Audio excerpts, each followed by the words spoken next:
ఎవరైనా రైతుకి ఆ నీటి పన్ను మీద అభ్యంతరం ఉన్నా, లేదా తన భూమి పారటం లేదు, తక్కువగా పారుతుంది కాబట్టి ఆ పన్ను తగ్గించాలని ఏమన్నా దాని మీద అభ్యంతరాలు ఉన్నా, ఆ రిక్వెస్ట్ ఏదైనా ఉన్నట్లయితే తహసీల్దార్కి దరఖాస్తు పెట్టుకోవాలి. పలానా గ్రామంలో సర్వే నెంబర్ 4లో చెరువు కింద నాది 3 ఎకరాల పొలం ఉంది. ఈ 3 ఎకరాలకి మీరు ₹600 పన్ను వేశారు.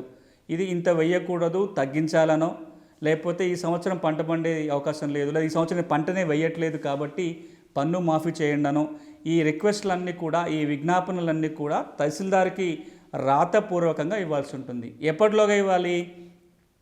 ప్రభుత్వం ఏదైతే నీటి పన్నుని ప్రకటిస్తుందో, ఆ సంవత్సరానికి కట్టాల్సిన పన్నును ప్రకటిస్తూ నోటీసు జారీ చేస్తుందో, ఆ నోటీసు జారీ చేసిన 30 రోజుల్లోగా తహసీల్దార్కి తమ అభ్యంతరాలు ఉంటే చెప్పాలి.